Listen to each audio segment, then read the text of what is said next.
안녕하세요. 마음행복연구소의 박용철입니다. 이번 시간은 공황장애의 자가 극복 프로그램 두 번째 시간이 되겠습니다. 이 두 번째 시간은 첫 번째 시간과 연결해서 공황장애에 대해서 조금은 더 알아보는, 공황장애란 녀석이 어떤 특성을 갖고 있는지 우리가 조금 더 알아보는 시간이 되겠습니다. 자, 이렇게 두 번째 강의까지 따라오신 분들이라면, 또 듣고 계신 분들이라면 아마 공황이라는 것, 또 불안이라는 것들 때문에 아마 고생을 많이 한 분들이겠죠. 그런 분들이라면 아마 인터넷으로 여러 가지 공황이 무엇인지, 공황장애가 무엇인지 아마 찾아보셨을 겁니다. 어떠세요, 여러분? 공황장애에 대해서 좀 많이 알아보셨습니까? 공황장애가 무엇입니까? 참 어려운 질문이지요. 제가 이렇게 인터넷에 공황장애 좀 찾아보면요, 여러 가지 얘기들이 나오더군요. 뭐 본인 경험에서부터 또 치료자를 본인이 치료자라고 이렇게 말을 하면서 이렇게 치료해야 된다고 말씀하시는 분들까지 정말 다양한 분들이 공황이라는 것에 대해서 이야기를 하고 있습니다. 근데 안타까운 것은 거기에 정확한 정보가 아닌 것들이 너무나 많이 섞여 있고, 또 과학적으로 검증되지 않은, 실제적으로 효과가 있다라고 전혀 증명되지 않은 방법들이 버젓이 올라와 있다는 것이 참 문제더군요. 또한 또 공황장애에 대해서 또 찾아보면 나오는 것들이 대부분 뭐 진단 기준이라든지 뭐 쓰는 약물이라든지 뭐 증상에 대한 하나하나의 어떤 설명이라든지 뭐 이런 식으로 되어 있는 것이 많습니다. 여러분들 찾아보셨을 때도 그랬겠죠. 여러분들 공황장애에 대해서 본인이 잘 알고 있다고 생각하시는 분들 어떻습니까? 뭐를 알고 있습니까? 공황장애 진단 기준이요? 몇 개월 또 몇 가지 이렇게 기준이 증상이 있어야 된다는 그런 것들 잘 알고 계십니까? 물론 그런 것도 중요합니다. 하지만 공황장애를 우리가 정말로 극복하기 위해서는 그런 백과사전 같은 또 교과서에 나오는 공부하듯이 공황장애를 이해해서는 공황장애를 극복할 수가 없습니다. 정말 공황장애가 실제적으로 어떻게 작동하고 있는지를 알지 않는 이상은 공황장애에 대해서 우리가 정확하게 이해하고 극복한다는 것은 불가능합니다. 자, 무슨 얘기를 하는 건가? 이게 의구심이 드는 분들도 있을 겁니다.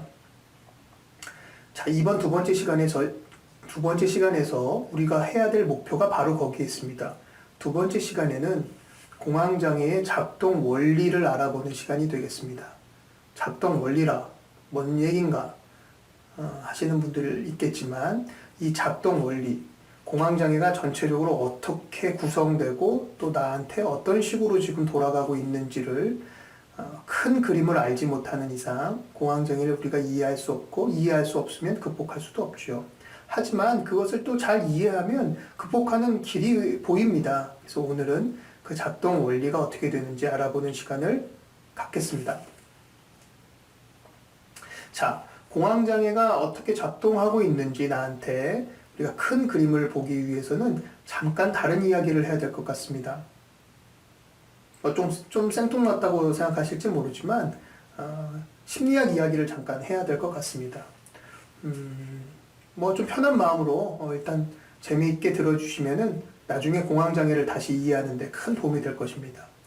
지금 제가 하려는 이야기는 현대 심리학 발견 중에 매우 중요한 부분 중에 하나입니다. 자, 우리의 기분이요. 지금은 우리가 불안이라는 것에 대해서 주로 다루지만, 뭐 불안도 좋고, 뭐 행복도 좋고, 우울도 좋고, 뭐 분노도 좋습니다. 이런 어떤 기분이라는 게 여러 가지 우리 마음의 다른 요소들과 연결이 되어 있다, 이렇게 밝혀낸 게 아주 중요한 발견들이었는데요. 하나하나 좀 설명을 해드리겠습니다. 결론부터 일단 말씀드리고 설명하는 게 더 편하겠군요. 우리의 마음의 기분이라는 것은 우리의 생각과 굉장한 밀접한 관계가 있습니다. 좀 이따가 다시 설명을 드릴 겁니다. 또 무엇과 연관이 있느냐? 우리의 신체 증상들, 우리의 몸 컨디션과 우리의 기분이 또 상당히 많은 연관이 있습니다. 또 무엇이 있느냐? 우리의 행동, 우리가 하는 어떤 행동들, 내가 취하는 어떤 액션이라고 할까요? 어떤 행동들, 이런 것과 우리 기분이 또 밀접한 관계가 있다라는 것들이 밝혀졌습니다. 하나하나 좀 설명을 해드리고 종합을 좀 해보겠습니다. 일단 뭐부터 해볼까요? 우리 생각과 기분이 연관되어 있다는 것부터 한번 얘기를 해볼까요? 자, 우울할 때 어떻습니까? 여러분들 다 우울할 때 있었죠? 우울할 때 생각들이 기분 좋은 생각이 잘 들지를 않죠. 우울할 때는 우울한 생각이 당연히 들겠습니다. 그것만 봐도 기분이 안 좋을 때는 생각도 그 기분에 따라서 울적해진다라는 건 알 수 있죠. 근데 우리한테 더 중요한 거는 그 반대 방향의 이야기입니다. 생각이 기분을 만들어낼 수 있다는 것이죠. 똑같은 상황이어도 어떻게 생각을 하느냐에 따라서 다른 기분이 들 수 있다는 것입니다. 가령요, 아주 뻔한 얘기 있잖아요. 어떤 사람이 사막에 조난당했는데, 물통에 물이 반밖에 없었다. 두 명이 있었는데 똑같은 상황이다. 한 사람은 물이 반이나 남았네라고 긍정적으로 생각을 했고, 또 한 사람은 물이 반밖에 안 남았네라고 아주 부정적인 생각을 했다. 똑같은 조건에서 생각만 다르게 한 것이죠. 긍정적으로 한 사람은 마음이 좀 안심되고 그래도 내가 조금 더 버틸 수 있겠구나라는 어떤 안도감이 들었겠죠. 기분이 달라졌겠죠. 근데 반밖에 안 남았네라고 불안해했던 분은 불안해했던 분이 되겠죠. 반밖에 안 남았네라고 이야기했던 사람은 당연히 그 생각 때문에 불안해질 수밖에 없는, 공포감을 느낄 수밖에 없는 상황이 됐겠죠. 어떤 상황 자체가 우리의 기분을 만드는 것이 아니라는 얘기입니다. 어떤 상황이 닥쳤을 때 그것을 내가 어떻게 생각하느냐, 해석하느냐에 따라서 뒤에 기분이 불안이 될 수도 있고 안도감이 될 수도 있다. 이제 이런 얘기입니다. 아주 많은 예가 있을 수 있겠지만 일단 단순하게 좀 여기까지만 생각에 대해서 설명을 해보면 생각에 따라서 기분이 달라질 수 있다. 또 기분에 따라서 생각도 달라진다. 주고받거니 한다라는 것. 첫 번째입니다. 생각과 기분은 밀접한 관계가 있다라는 것. 자, 두 번째는 신체 증상과 기분에 대해서 이야기를 한번 해보려고 합니다. 신체 증상. 가장 우리가 예로 들기 쉬운 게 우리 맥박수라든지 심장이 두근두근한 신체 증상과 기분과의 관계입니다. 예전에 캐나다에서 아주 재밌는 심리 실험이 있었습니다. 유명한 실험이라 알고 계신 분들도 많을 겁니다. 아주 높은 계곡 같은데 흔들다리가 이렇게 있다고 합니다. 캐나다에요. 거기 올라가서 밑에만 봐도 정말 무서운 공포감이 느껴지는 이제 그런 다리라고 하는데요. 그 다리를 이렇게 건너는 도중에 자신도 모르게 심장이 막 두근두근 뛰겠지요. 그 상황 자체가 굉장히 이제 위험하다고 또 판단됐기 때문에 심장이 두근두근 뛰겠지요. 여기서 재밌는 실험을 한 게 뭐냐면 그런 상황에서 옆에 남자가 있을 때 사실은 이제 이성이죠. 남자가 여자가 있을 때로 실험을 한 거죠. 남자 실험자들이 심장이 두근두근 뛸 때 그 옆에 여자가 있었다. 그러면 무슨 생각을 하냐면 내가 이 여자를 좋아해서 내 가슴이 뛰는구나. 이래서 그 여자한테 사랑을 느낄 가능성이 높다라는 실험이 있었습니다. 무슨 얘기냐면 우리 뇌가 내 신체 증상을 통해서 어떤 감정을 만들어낸다는 것입니다. 어떤 여자가 내 옆에 있는데 나도 모르게 내 심장이 두근두근 되면 내가 왜 두근두근 되지라고 생각을 하면서 뇌는 내가 사랑을 하고 있구나 라고 사랑이라는 감정을 만들어냈다는 뜻입니다. 사랑을 해서 심장이 뛴 게 아니고 무슨 이유에서건 심장이 뛰면 뇌는 왜 지금 심장이 뛰는지 자꾸만 이유를 만들어낸다는 것이죠. 그로 인해서 감정도 새로 만들어진다는 뜻입니다. 자, 그런데 지금까지는 사랑이라고 좋은 얘기였지만 내가 심장이 두근두근 뛰는데 옆에 봤더니 예쁜 여자가 있으면 내가 사랑하는구나 그러면은 상관없는데 아무리 둘러봐도 예쁜 여자도 없고 별다른 상황 변화도 없는데 내가 막 두근두근 하고 있다. 그러면 어떻게 되겠습니까? 그냥 내 심장이 좀 이상하네. 내 심장이 좀 빨리 뛰네. 이렇게 단순히 넘어가는 게 아니라 그때는 불안이라는 감정을 뇌는 만들어냅니다. 뭔가가 잘못됐다. 괜히 심장이 빨리 뛸 이유가 없으니까 지금은 불안한 게 틀림없어. 이렇게 불안해서 심장이 뛰는 게 아니라 심장이 뛰기 때문에 우리는 불안하다라는 감정이 또 만들어진다는 것입니다. 이게 공황장애에서는 굉장히 중요한데요. 이제 뒤에도 나오겠지만요. 어쨌든 신체 증상과 감정의 관계, 감정 때문에 신체 증상이 생기기도 하지만 신체 증상 때문에 또 불안이 만들어지기도 한다. 대표적인 거는 심장이 뛰는 거, 또 숨이 차는 거, 뭔가 이렇게 답답한 어떤 신체 느낌들, 이런 것들이 불안을 더 크게 유발할 수 있다라는 거 일단 알고 좀 넘어갑시다. 자, 세 번째는 행동과의 관계입니다. 행동도 우리가 감정을 만들어낼 수 있다, 이런 것인데요. 뭐 아주 쉽게 얘기하면 우리가 마음이 자신감에 차 있을 때는 뭐 행동도 크게 나오고 목소리도 크게 내고 아주 자신감 있는 행동 자체가 나오지 않습니까? 근데 거꾸로 내가 별로 자신이 없어도 막 소리를 크게 한번 내보고 가슴을 쫙 펴고 이렇게 액션을 크게 하다 보면 자신감이 또 따라온다는 얘기입니다. 이런 것도 실험에서 또 밝혀졌는데요. 아주 재미있는 실험이 있었습니다. 우리가 이제 이런 얘기 하잖아요. 즐거워서 웃는 게 아니고 웃어서 즐거운 거다라는 얘기 들어보셨죠? 그거를 실험으로 증명을 한 분이 있습니다. 어떻게 실험을 하냐면 자기가 웃고 있다는 거를 눈치채면 안 되면서 웃는 표정을 지어야 실험이 정확하게 되는 거거든요. 내가 웃고 있다는 걸 알면 실험에 어떤 다른 변수들이 생기기 때문에 어떻게 했냐면 어떤 연필을, 볼펜이 되겠죠. 볼펜을 입에 이렇게 물게 합니다. 이 연필이 있다고 하면 이렇게 물면 이렇게 되겠죠. 근데 이제 웃으라는 얘기를 하는 게 아니라 연필만 입에 물고 있어라, 이렇게 얘기를 한 거예요. 그럼 연필을 물면 이렇게 되는데 자기도 모르게 웃는 행동을 취한 것이죠. 자기도 모르게 웃는 행동을 취한 겁니다. 그리고 나서 만화를 보게 시킵니다.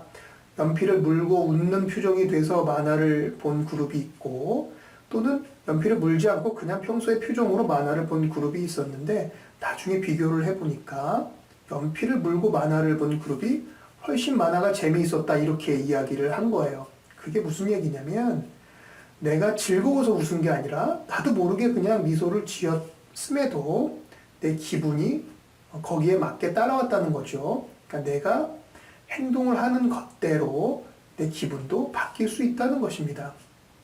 자, 이제 종합을 해볼까요? 내 기분과 연관되는 요소들이 우리한테 세 가지가 있는데, 첫 번째는 생각입니다.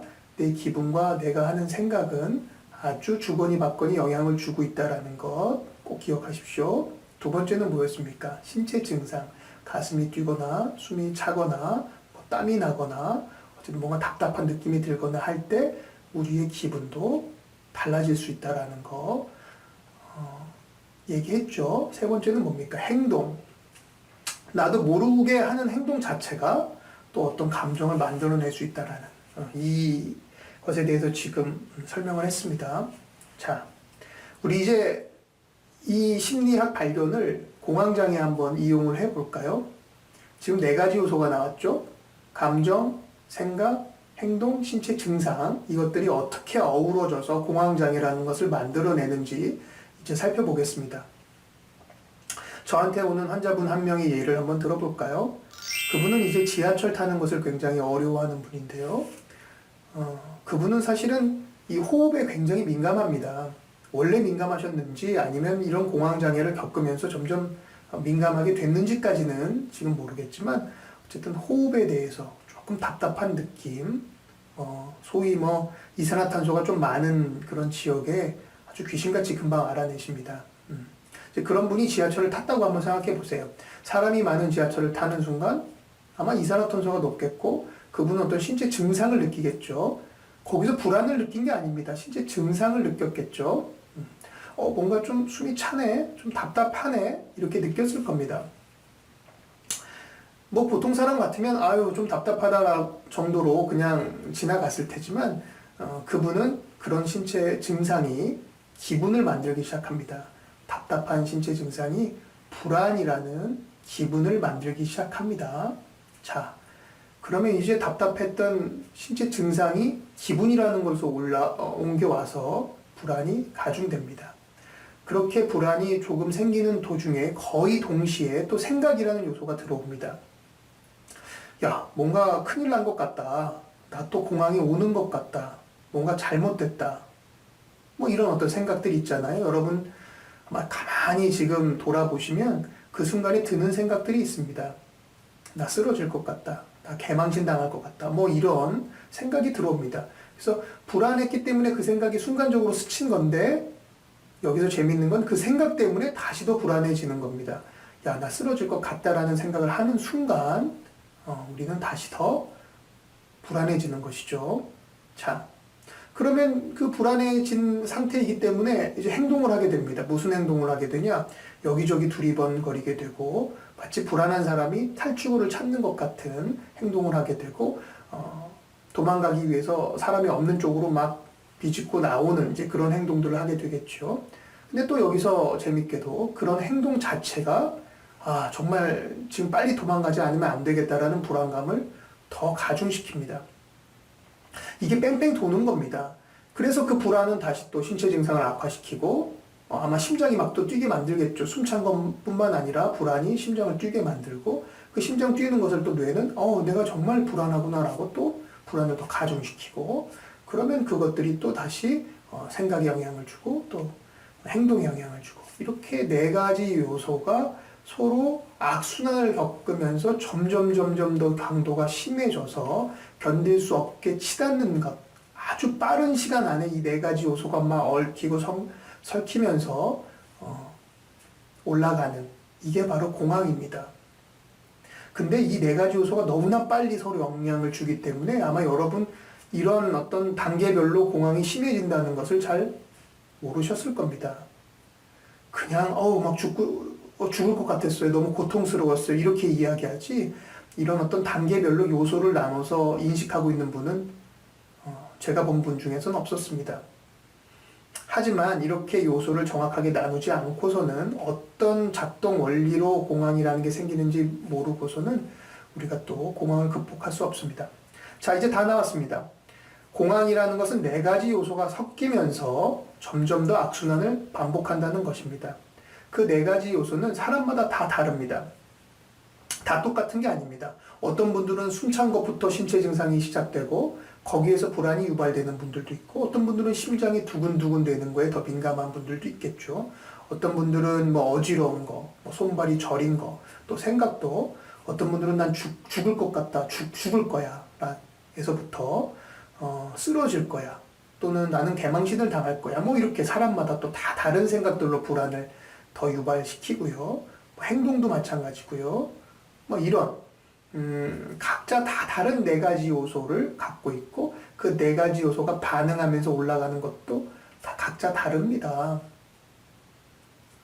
나는 어떤 상황이고 나는 어떤 메커니즘으로 공황이 유발되는지 알아보고 그 중간중간에 연결되어 있는 끈들을 하나씩 끊어내서 그것들이 악순환으로 연결되지 않도록 하는 것이 바로 우리 프로그램의 처음과 끝일지 모릅니다.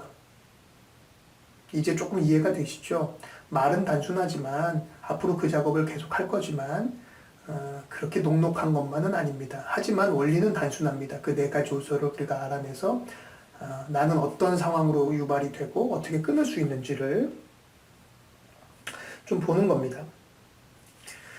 우리가 지금 공황이 유발되는 데 있어서의 메커니즘을 살펴보았지 않습니까? 여기서 우리가 또 짚고 넘어가야 될 중요한 얘기가 있습니다. 공황은 뭐고 공황 장애는 또 무엇이냐? 라는 것에 대해서 이야기를 해야 됩니다. 공황이 있다고 해서 다 공황장애라고 이야기하는 것이 아닙니다.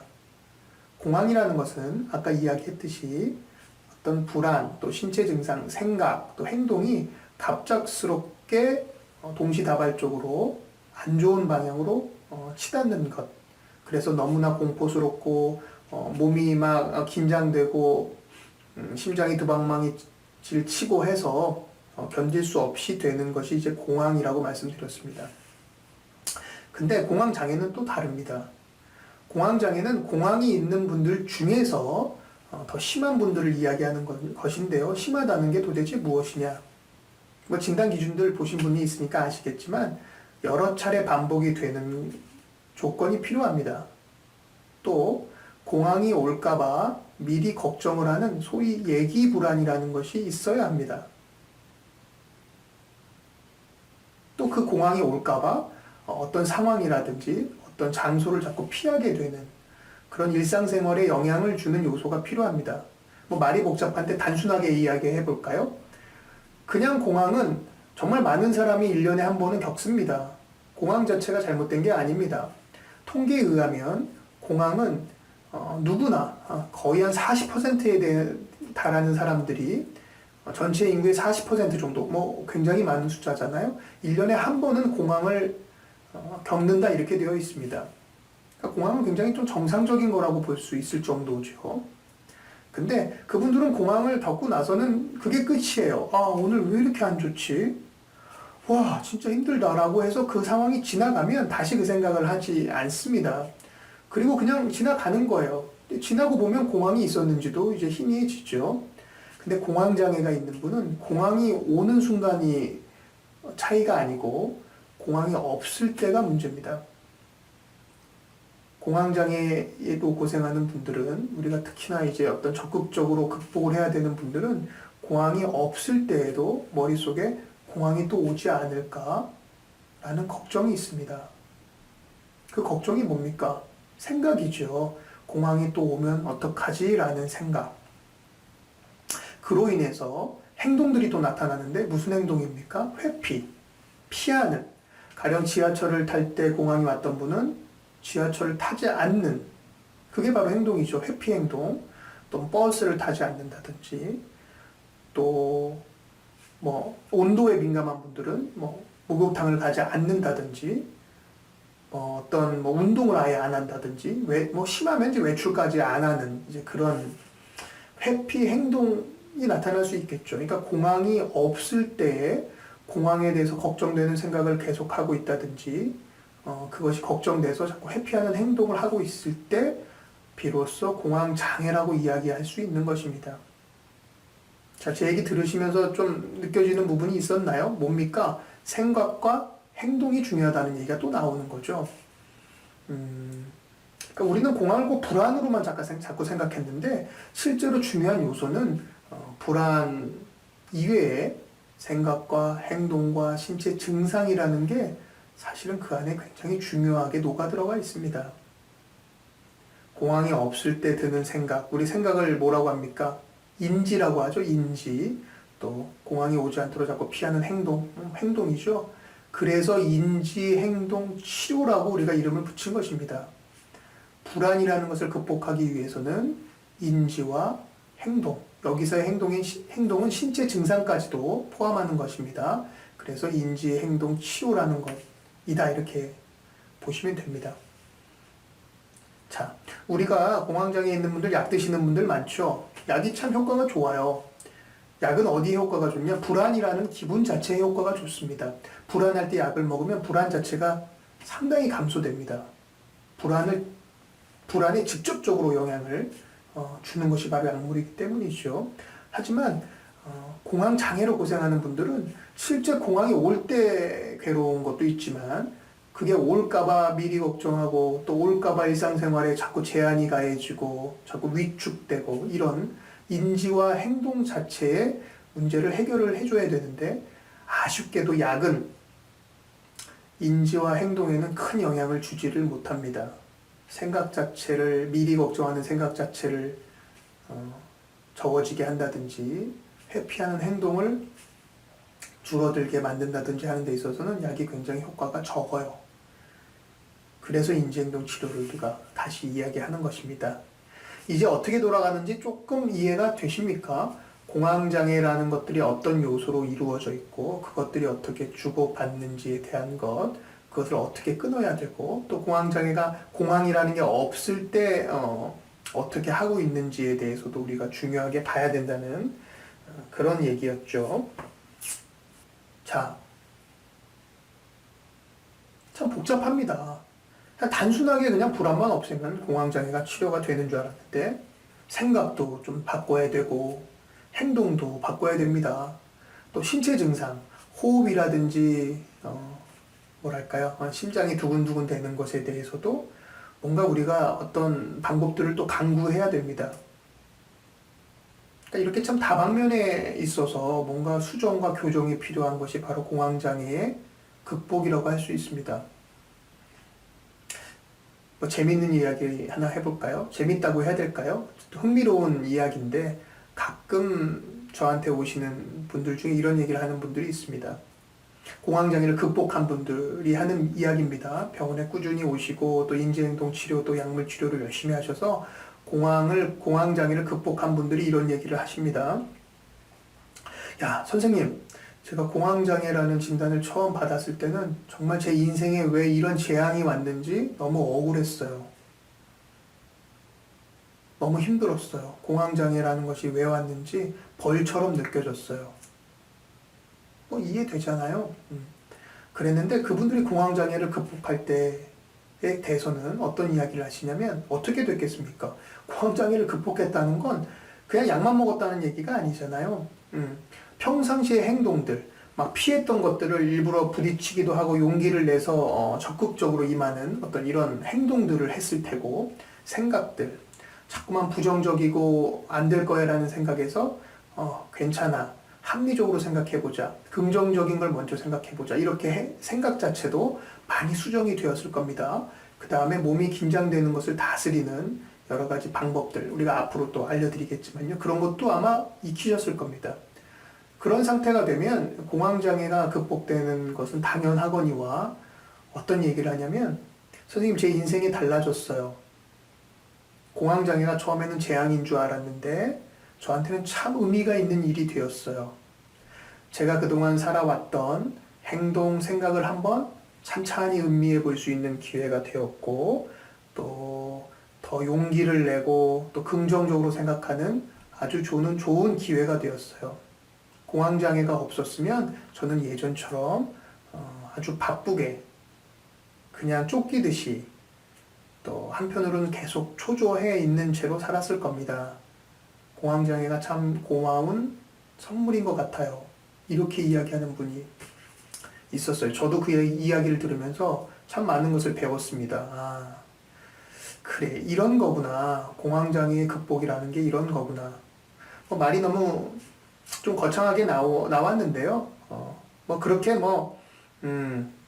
어떤 깨달음까지는 아니겠지만 정말 많은 것을 느낄 수 있는 그것만은 확실합니다. 자, 마지막으로 우리 이거를 한번 오늘 생각해 보면서 마무리하도록 하겠습니다. 우리가 공황장애로 고생하는 분들, 또 지하철 공포라든지 대중교통 공포로 고생하는 분들은 항상 그 순간만을 집중적으로 생각했을 겁니다. 그쵸? 그 순간, 너무 고통스러웠다. 왜 그랬지? 뭐 이런 생각이 아마 매몰돼 계실 겁니다. 근데 오늘 나온 얘기 중에 중요한 것은, 공황장애라고 부르는 것은 공황이 있지 않을 때 내가 어떻게 행동하고 있는지를 알아야 된다. 그것도 극복의 대상이다라는 이야기가 나왔잖아요. 그런 의미에서 평상시에 내가 어떤 행동들을 하고 있는지 오늘 한번 생각을 해 보셔야 됩니다. 자, 자신의 행동을 한번 돌아보고 체크해보고 내가 어떻게 하고 있는지 이렇게 객관적으로 관찰하는 것, 이제 시작하시는 겁니다. 그게 바로 우리 프로그램에 제대로 이제 들어오셨다는 이야기입니다. 우리 프로그램에 아주 중요한 도구는 나를 관찰하는 것부터 시작되는 겁니다. 오늘은 어떤 것들을 한번 우리가 관찰하고 생각해 볼 거냐면, 공황이 없을 때 내가 어떻게 행동하고 있는지를 보려고 합니다. 행동을 한번 보려고 합니다. 많은 분들이 공황으로 고생하는 분들은 공황이 오지 않도록 하는 행동들을 가지고 있습니다. 가장 일반적인 것은 회피 행동입니다. 여러분들도 아마 있을 거예요. 공황이 왔던 곳, 또 내가 싫어하는 상황들에 대해서는 무작정 피하려고 하는 회피 행동이 있을 겁니다. 지하철, 버스, 비행기를 피하는 것은 물론이고, 운동을 그냥 안 한다든지, 운동하다 보면 막 심장이 뛰고 공황처럼 될까봐 운동을 안 한다든지, 다른 어떤 질환이 있는데도 약을 먹으면 공황이 생길까봐 약 자체를 안 먹으려고 한다든지, 온도 변화가 심한 곳, 목욕탕이라든지 사우나를 안 간다든지, 뭐 이렇게 또 매운 음식이라든지 뭐 자극적인 음식을 그냥 무작정 피한다든지 뭐 성관계를 안 한다든지 뭐 이렇게 내가 일상생활에 피하는 것들이 있습니다. 여러분들은 뭘 피하고 계십니까? 뭘 자꾸 회피하게 됩니까? 그것부터 오늘 한번 적어보세요. 그걸 체크해 보세요. 자, 회피하는 행동이 가장 많습니다. 두 번째는 주의를 분산시키려는 행동들을 합니다. 공황이 올 것 같은 느낌이 들면 자꾸 주의를 분산시키려는 행동들을 해서 합니다. 가령 뭐 이경규 씨가 얘기했지만 꼬집는 거, 뭔가 공황이 올 것 같으면 자꾸 통증을 줘서 다른 데 생각을 하게 하는 거죠. 뭐 이제 그런 게 있고, 뭐 조금만 안 좋으면 어디에 전화를 해서 자꾸 다른 얘기를 하려고 하는 거, 또 속으로 숫자를 센다든지, 어떤 뭐 암호를 외운다든지, 뭐 교회 다니시는 분들은 성경 구절을 자꾸만 되읊는다든지, 뭐 그런 것들 있죠. 뭐 또는 약간 미신적인 것도 많아요. 행동 중에는요. 어떤 부적을 뭐 갖고 다닌다든지, 아까도 나왔지만 뭐 어떤 암호 같은 것들, 뭐 본인만의 어떤 뭐 행동들, 뭐 이런 것들을 한다든지, 뭐 이렇게 각자가 다 공황이 오지 않았으면 하고 생각하면서 나타나는 행동들이 있습니다. 그 행동 안에는 미리 걱정하는 생각이라는 요소가 녹아 있겠죠. 자, 여러분들은 어떤 행동들을 하고 계십니까? 공황이 없을 때요. 자, 그런 것을 오늘 살펴보는 시간을 갖겠습니다.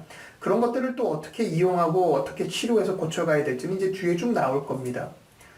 오늘 이 시간에는 공황장애 작동 원리를 이해하시면 일단 된 겁니다. 그리고 더불어 조금 본인을 한번 생각해 보고 나는 어떤 식으로 공황이 오지 않았을 때 행동하고 있는지를 생각해 보면 좋겠습니다. 감사합니다.